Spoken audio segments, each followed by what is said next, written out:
So this is a few minutes later than scheduled for the part A of the broadcast under the abyAngelGeronimo editions of the Khoodeelaar television channel, broadcasting on Wednesday, 31st of May 2023. So this one is being broadcast after we didn't broadcast for 2 days, Monday and Tuesday. Monday was the bank holiday, Monday, and Tuesday, the first working day of the week after the first bank holiday. In the 20 hours, that a statement apparently being mouthed by Tower Hamlets, London Borough Council, incumbent, quote, Mayor Lutfur Rahman.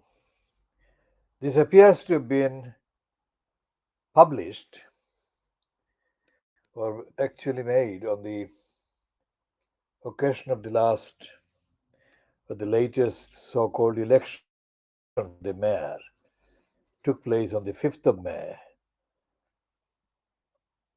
Not this May, but what year was it, the 5th of May? Let's check the accuracy of this statement.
So this election took place on the 5th of May 2022, apparently. And the website, Town Hamlets Council's website I'm looking at, shows the previous results. John Weeks got 48.43% second preference and a total of 44,865, and he got elected. Rabina Khan, People's Alliance of Tower Hamlets, got 100 and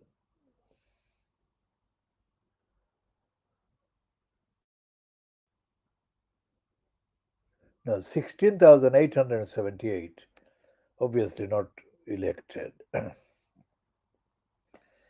And Ohid Ahmed, for the party called Aspire. The word aspire has been stolen from our campaign, and legal action will be taken against that theft, in addition to action overdue against other theft and criminality that Ohid Ahmed got first preference votes 11,109, that is 14.30%, and not elected. And there is a candidate called Anwar Ali for the Conservatives who got 6,149, which is 7.92%, not elected. There was a candidate for the Liberal Democrats, Elaine Bagshaw, shown as 5,598, 7.21%, not elected. And for the Green Party, there was a candidate called Kiaran Alasdair Jeb, who got 3,365, that is 4.33%, not elected. And on the list there, the last one on the list is Hugo Pierre, who's shown as Trade Unionist and Socialist Coalition. He got even less than 1,000 and less than 1%, which is 0.94%, not elected. Now, Hugo Pierre, I shall be talking about shortly.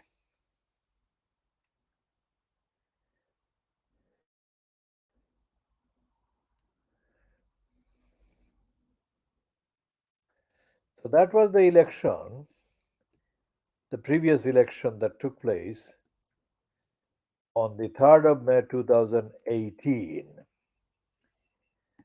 So let's check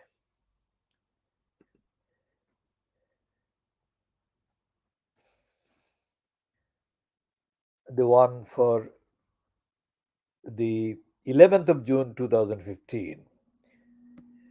And there was John Biggs, who got 32,754, and Rabina Khan, shown as independent, got 26,384, not elected. So that is 8,000 votes less than. So she got 10.15%, and Biggs is shown as having 89.85%. And the Conservatives had a candidate called John Peter Golds, who got 8.72%, and altogether he got 5,940 votes. The Green Party had 3.93%, and the candidate is called John Foster. And the candidate for the Liberal Democrats, Elaine Bagshaw, got 3.16%, and Red Flag Anti-Corruption has got 2.59%, total 1,768. Now this one is called ND Arlam, ERLAM. ND Arlam is the criminal that was one of the signatories to the petition that was considered by the election commissioner, Richard Morey. But this criminal is a criminal because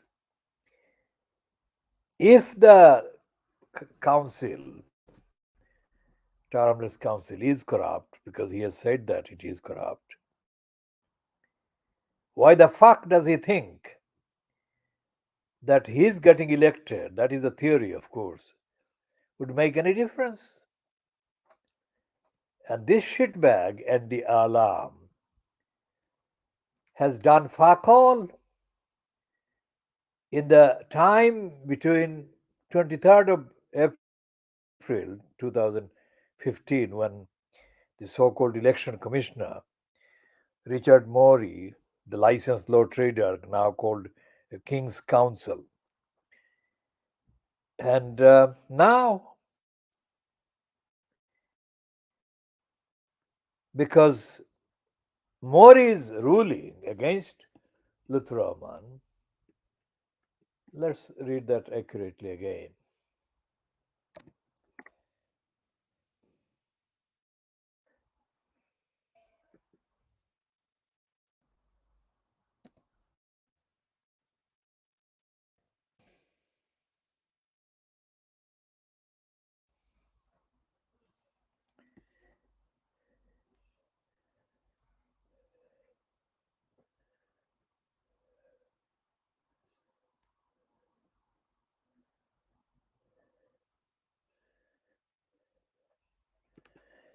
So the ruling dated the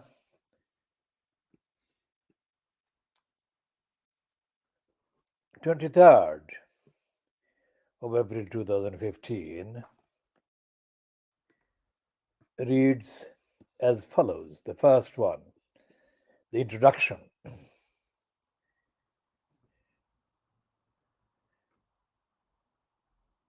And the introduction, I shall skip the introduction. I shall not read the introduction. I shall go to the main point that he made, Mori.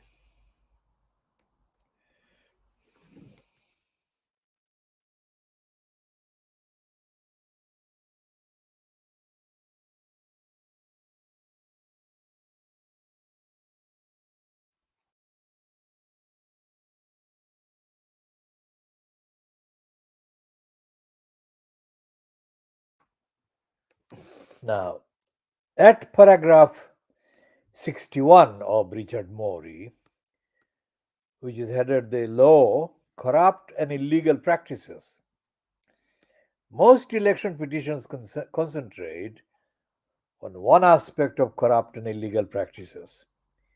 In recent years, the emphasis has been on the corrupt and illegal practices surrounding the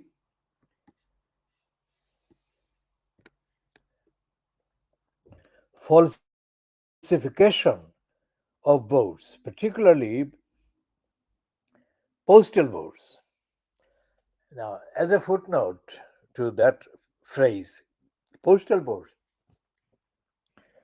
Postal votes, of course, are a substantial source of corruption, and Richard Mori personally is totally, absolutely overwhelmed with outrage that the postal vote is allowed in the way that it has been allowed. The current case, however, raises a host of allegations of corrupt and illegal practices made against Mr. Rahman. The petition alleges the following practices: C is corrupt and I is illegal. Now, how many has he listed there? 1, 2, 3, 4, 5, 6, 7, 8, 9, 10, 11, 12, 13 bullet points, if you like, listed by Mori. And he says that the petition, that is the petition against Lutfur Rahman over the 2014, May 2014 so called election to the post of mayor. These are the practices, that is the illegal personation, contrary to Section 60 of the 1983 Act, that is corrupt. Voting when not entitled to do so, contrary to Section 61, that is illegal. C. Possibly double voting, contrary to Section 62, illegal. D. Postal vote offences, contrary to Section 62A, corrupt. Tampering with ballot papers, etc., contrary to Section 65, illegal. Making false statements about a candidate, in this case, John Biggs, contrary to Section 106, illegal. G. Payment of canvassers, contrary to Section 111, illegal. H. Bribery, contrary to Section 113, corrupt. I. Treating, contrary to Section 114, corrupt. J. Undue influence involving the threat of spiritual injury, contrary to Section 115, corrupt. Undue influence involving intimidation at polling stations, voters going into polling booths together, or leaving campaign material inside polling booths, contrary to Section 115, corrupt. Undue influence involving the misleading of voters by claiming that Lutfur Rahman was a Labour Party candidate, contrary to Section 115, corrupt. M. General corruption in the borough designed to secure Lutfur Rahman's election. Now, then he goes on, this Richard Morey, detailing the explanation based on the evidence that he saw or heard. Personation and related ballot offences.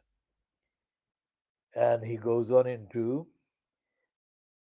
the details of what that means and what that requires.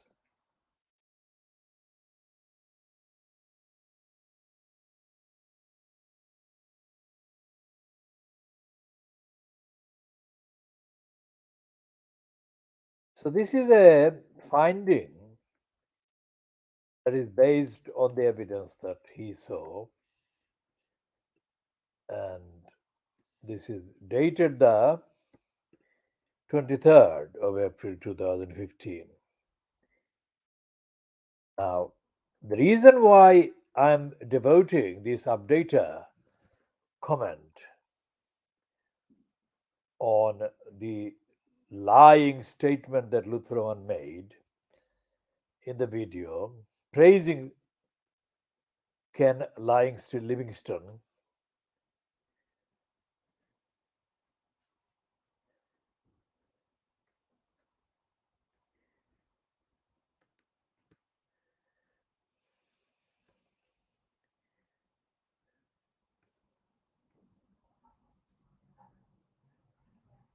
so Mori has actually done a significant job legally, although, as I have said, in the period since that day, he is ignorant about Tower Hamlets and he is ignorant about the actual extent of corruption that exists in local councils, and is also ignorant about the constitution. Although he has got a lot of references to acts of parliament and so on, he, Richard Morey, that is not as familiar with the law that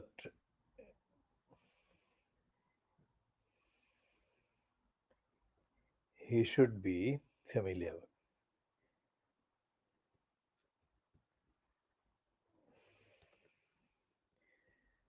So, what he has done, despite the limitations, as I said, is produce a compact report, which is very significant in my view.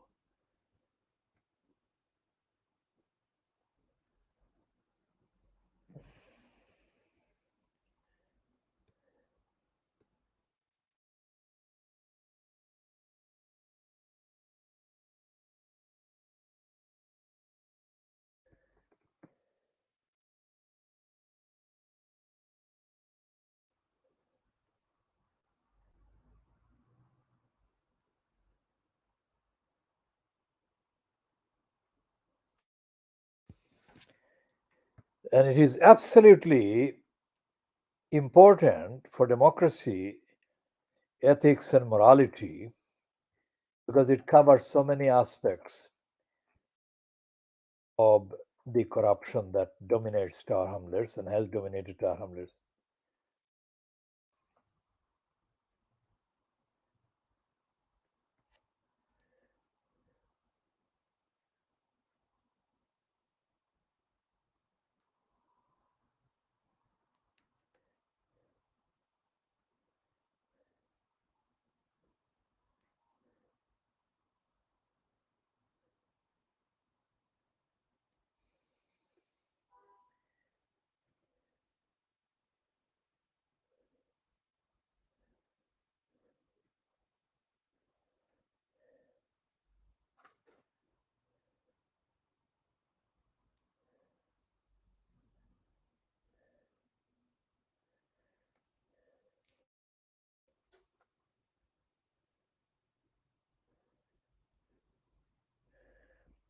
So, what Richard Murray found in his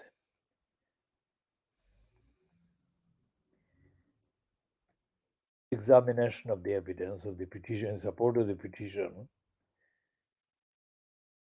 is that Lutfur Rahman was guilty of corrupt and illegal practices.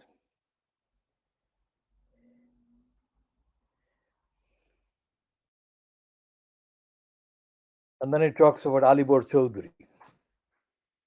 At the outset of the trial, Mr. Hoare, that is the licensed law trader on behalf of the petitioners, indicated that he would seek to have Mr. Alibor Chaudhry formally under Section 145 of the 1983 Act. Mr. Chaudhry was therefore informed that this might take place on more than one occasion throughout the trial, and certainly before he gave evidence, it was reiterated that this was a potential course of action. At the conclusion of the evidence, the court stated that Mr. Chaudhry, that is Alibor Chaudhry, should have the opportunity to make written submissions either in person or by a legal representative at the same time as the written submissions for the parties. The court also indicated that he was at liberty to appear before the court on the day fixed for the oral submissions and to present his case for not being named, whether in person or by a legal representative. Mr. Chaudhry did not avail himself of these opportunities. The court considers that it has the power to name Mr. Chaudhry under Section 145 and has no hesitation in formally naming Mr. Chaudhry as personally guilty of corrupt and illegal practices. This means that he must vacate his office as councillor forthwith and will suffer the statutory period of disqualification under Section 160 of the 1983 Act.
So, what the various references by Mori says about his knowledge is that his knowledge is not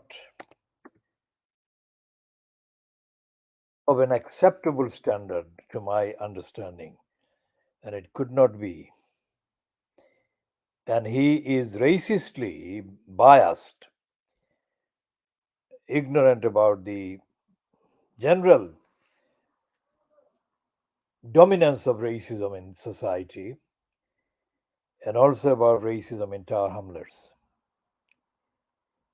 Having said all of that, let me turn to the praise, the great man that Lutfur Rahman called Ken Lyingstill Livingstone in his Lutfur Rahman spiel that I accessed in the last 24 hours.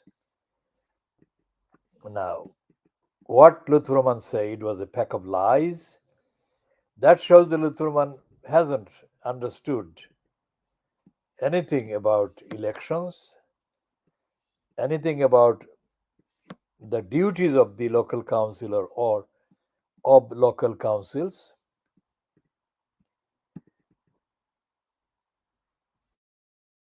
And I'll come to that again. I'm just checking the contents of the report ruling. The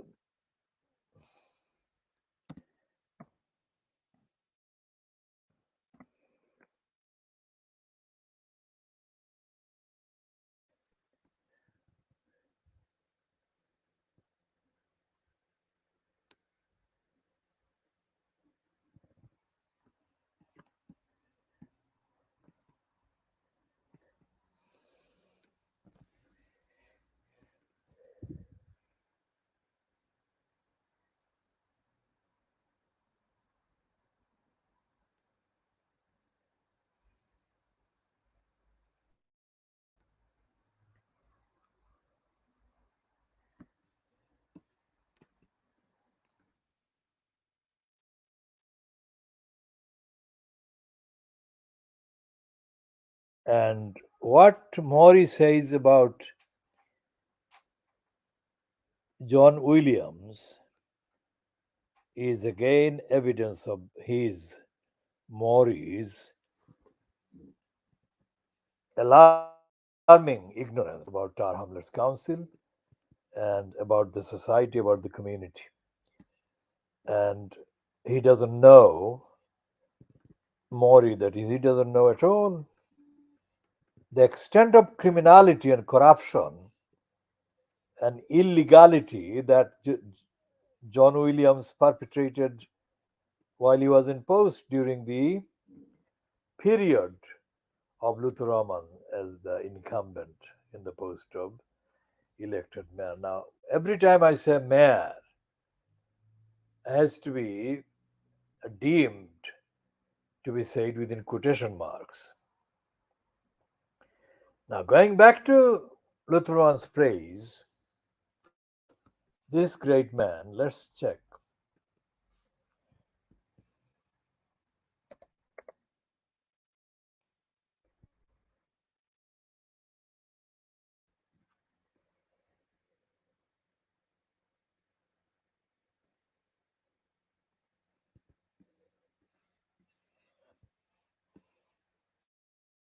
This is the transcript of the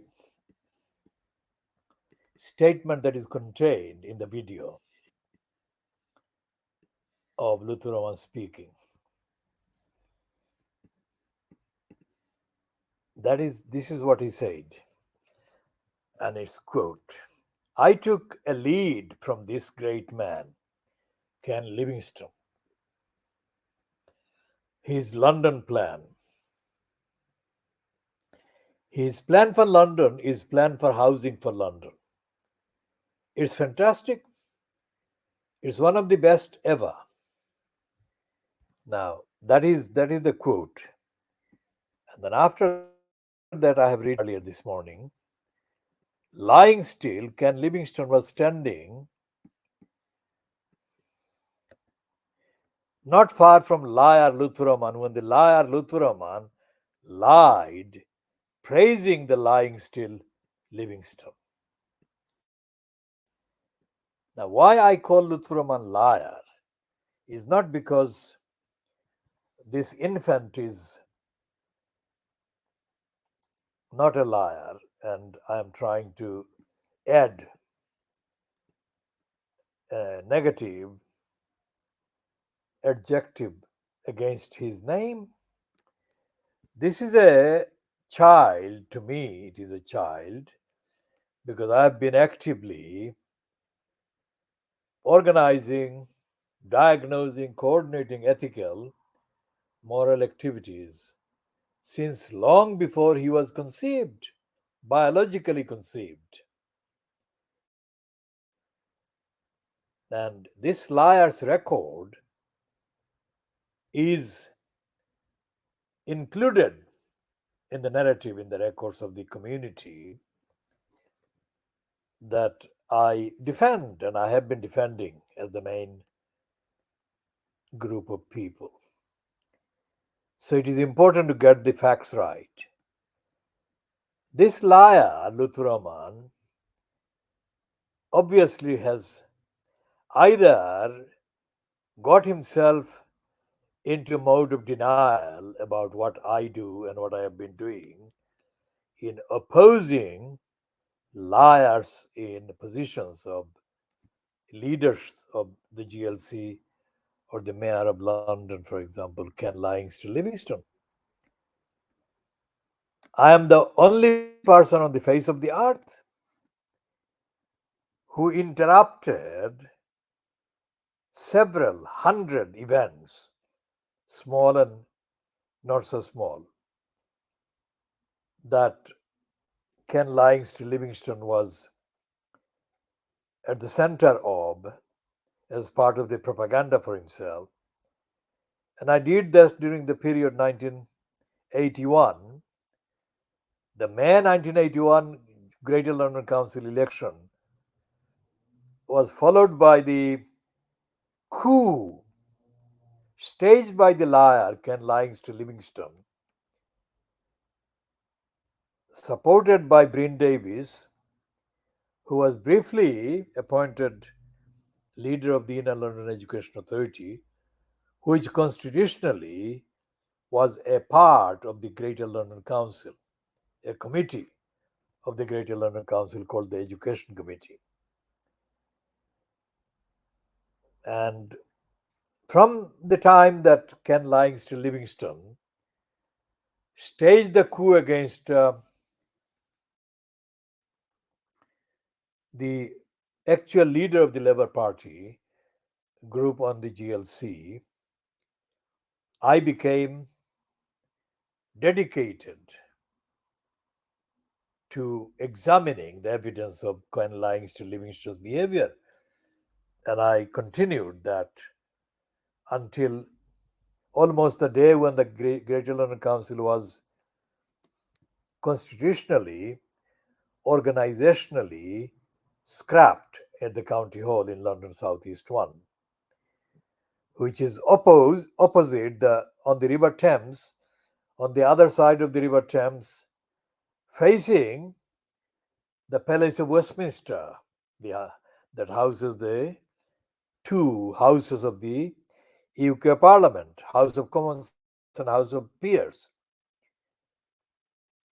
Now, I have done that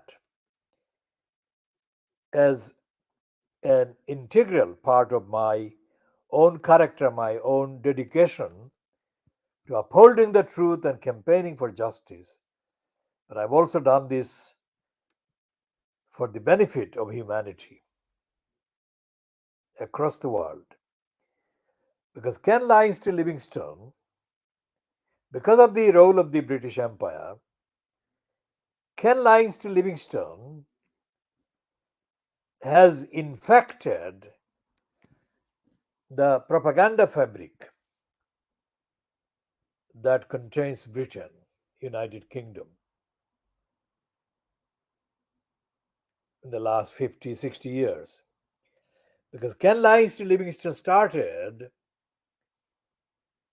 as a local councillor in London, and he only retired, if you like, from the Labour Party front line in the publicity stakes when he was ousted by the Labour Party following the series of complaints against him. So when Lutfur Rahman is shown as praising Ken Livingstone as this great man, it is absolutely without any alternative. It is a compulsion on me morally, ethically, evidentially, factually, democratically, constitutionally, legally, to examine the contents and to apply the findings. And I said that Lutfur Rahman is a liar. and has no moral scruples about the fact that he is an idiot. He has no idea about Ken Lyingstill Livingstone. Ken Lyingstill Livingstone recruited this child, Lutfur Rahman, as one of the stooges that he needed. The previous ones he tried into our hamlets included, of course, Kumar Morshid. And Morshid was kind of part of the Ken Lyingstill Livingstone brigade during the period of Lyingstill Livingstone's incumbency in the post of mayor in the name of London during 2000 and 2008. I mean, it corresponded roughly with the period of Lee Jasper being exposed as the main source of discreditable behavior as one of the key advisors for Ken Lyingstill Livingstone. So when he says this great man, this stupid Lutfur Rahman is, of course, insulting all the victims of Ken Lyingstill Livingstone's misconduct and misbehavior and lying. And we shall examine the rest of the spiel of Lutfur Rahman in due course, chapter by chapter, item by item. As he was praising him as this great man, Lyingstill Livingstone was standing not far from Lutfur Rahman, and a gathering of people included a number of white-skinned individuals who I have never seen in real life except on this video. And I don't believe that these individuals who attended really understood the gravity of having a corrupt elected mayor post in place, because they were clapping and they were clapping. This was not a meeting where any critical observation could be expected. These were kind of mainly people that were organized there to clap. And one of the people that was there, of course, was Ken Lyingstill Livingstone. I didn't see anyone like George Gate Galloway or sleazeball Keith Vaz, two of the crooks. And I'll come to why I'm calling George Galloway a crook now. I didn't call him a crook before, not many times. But I call him a crook now because of his various corrupt activities, both in relation to his parliamentary engagement in the name of Tar Hamlets, the Batnagiri and Bow constituency, and especially what he did in Bradford West, because he lied against the people in Bradford West, and he lied completely irresponsibly and knowingly and recklessly and intentionally in order to damage whoever in Bradford West Galloway, thought would pose the greatest challenge to him becoming elected again. He didn't get elected again, and he, as reported by Jemima Goldsmith in the New Statesman and Society, he confessed, or he gave as much indications as was necessary for Jemima Goldsmith to conclude that he, George Gate Galloway, had become, quote, a Muslim. But Git Galloway maintains that he is not a Muslim, or he maintains that he doesn't have to declare what religion he belongs to. Git Galloway lied about his opposition to racism, his opposition to the attackers of the people of Israel that are Palestinians. Remember, there are Palestinians in Israel and the general population of the Palestinians.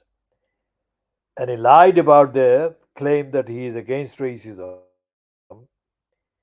because when he turned to a supporter of Brexit, he not only did that in a completely embarrassing, brazenly irresponsible way, he did that by openly going begging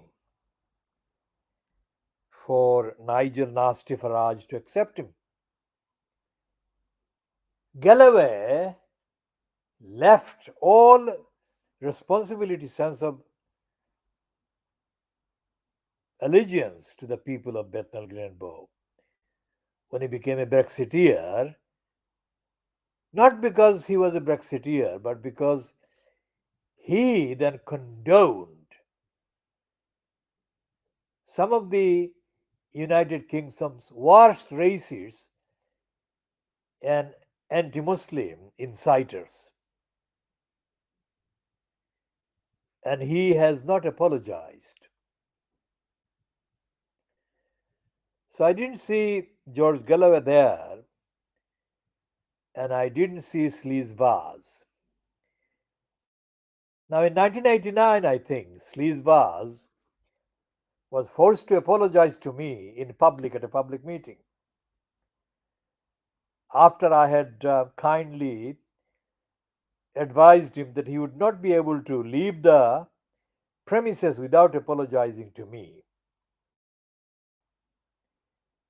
for what he had said, because what he had said was so bad that it had to be something he had to be held to account for. And he did do that. And the chair of that particular event was a Bangladesh Awami League member who is now deceased, who was a member of the Sheikh Hasina regime several years before he died, Sayyid Ashraful Islam. Ashraful Islam didn't name the person who Sleaze Vaz had commented on adversely. He said a member of the audience, which is what I was. So the evidence is that these criminals, like Sleaze Vaz, like George Git Galloway, and of course Ken Lyingstill Livingstone, are some of the criminals in this country that I have actively, ethically, morally, evidentially, constitutionally exposed. Now, there is no way, there is absolutely no way that the infant Lutfur Rahman would ever be able to do one fraction of the things that I have done and I do in upholding the truth. So Lutfur Rahman lied about housing and Lutfur Rahman lied about everything else.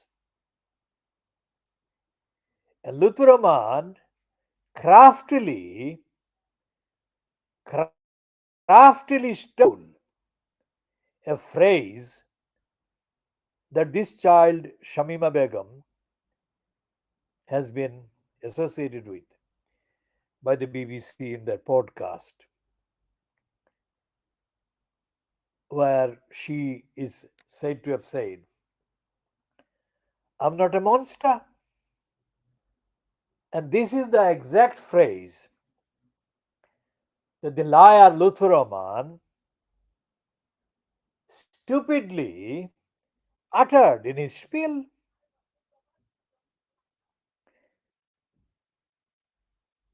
And the fact is that he has no right to do that, especially as Shamima Begum and the two of her friends, Khadija Sultana and Amira Abbasi, were children when they were brainwashed and they left the United Kingdom. And the first report that I saw of them having left the United Kingdom was in February 2015, just as the Richard Morey hearings into the petition against Lutfur Rahman were getting off. And Tower Hamlets Council is guilty. Lutfur Rahman is guilty, and every single associate with him in the context of the council is guilty of neglecting these three girls. I have spoken extensively about this, and here I'll only refer to the phrase that the Tower Council has had the duties, safeguarding children duties, owed to these children, and the council has not done that. Let's check what the Townlets Council website is saying today, this minute.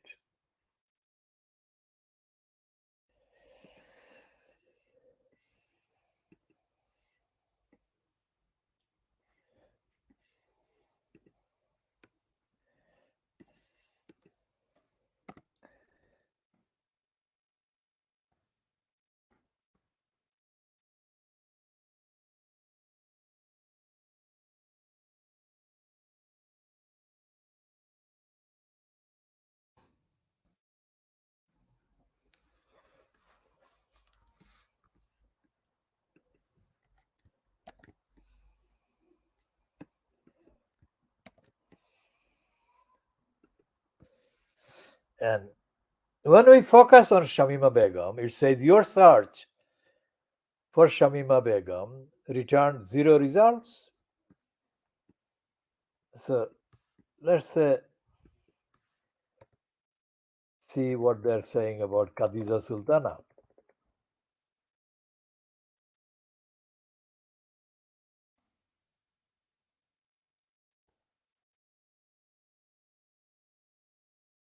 And it says your search for Khadija Sultana returned zero results. And it says showing two results for Khadima Sultana instead.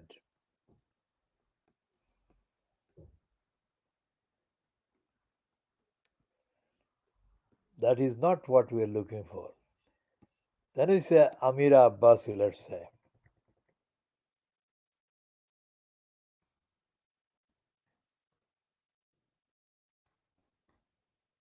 Amira Abbasi, I'm spelling it in the way that the mainstream British media has been wrongly spelling it, but I'm just doing that for the consistency. And it says your search for Amira Abbasi returned zero results, showing 185 results for Amira Ebab instead. What the fuck? Then we say Abbasi in the correct spelling, phonetic spelling that I'm doing. And it says your search for Amira Abbasi returned zero results. And it says showing two results for Amina Abbasi. I'm not interested in Amina Abbasi. Then we go back to Sharmina. Sharmina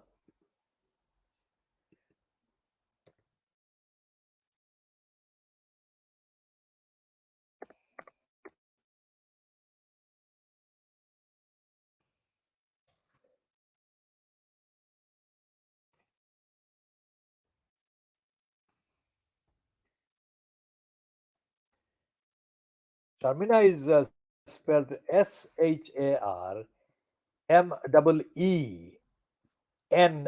Sharmena. Is a very similar phonetic sound, Shamima and Sharmina. But check that one as well. And it says your search for Sharmina Begum returned 0 results, showing 16 results for Shahina Begum. I'm not interested in Shahina Begum. So, what is happening is that throughout the period when Lutfur Rahman was in place, before the girls were first reported in February 2015 as having left the UK for Syria, and then he was replaced from 11th of June 2015 by John Biggs. And Biggs continued until the election of the 5th of May 2022, and Lutfur Rahman returned to the post. It made no difference to these girls being provided the service that they were owed by law by the local council to be safeguarded. These children were entitled to be safeguarded by the local council, which not only did not safeguard them, but has blacklisted them, all of them, as if they never existed, these children. So it is a criminal audacity on the part of Lutfur Rahman and anybody else who has been responsible for crafting this particular stupid statement. He claims that he is particularly helping young people in the borough. This is a lie. He is not. He is abandoning them to such an extent that at least children will remain forever as long as the records continue and the planet is not destroyed by artificial intelligence, as the headlines in the Times and other papers are saying today, that experts fear that the AI will destroy humanity and the destruction will take place in a way like a nuclear war or nuclear threat or nuclear explosions or series of them. And according to one, like a pandemic. Tower Hamlets Council has now, for the last calendar years, because when Sharmina Begum left Tower Hamlets, she did that in December 2014. So if you take the calendar years, 2014, 15, 16, 17, 18, 19, 20, 21, 22, 23. It's 10 calendar years. It has been continuous 10 calendar years over which the Tower Hamlets Council has legally owed, safeguarding the children duties, which duties it has brazenly, persistently neglected and denied to these children. As to the praise that the liar Lutfur Rahman made for the lying still Ken Livingstone, saying about plan for London, housing for London, the Somali community especially have been correctly on the facts and the evidence of their experience, organizing procedural constitutional law challenges against Tower Hamlets Council. alleging, amongst other things, that Taramles Council has been discriminating against the Somalis in relation to housing. So Lutfur Rahman actually is exposed as a liar on that as well. We shall be, of course, continuing item by item, as I said, on all the other aspects. So this edition is just an introduction. We'll continue later during the day or tomorrow. So this is ending at 08:54 GMT after 56, just under 57 minutes of this broadcast.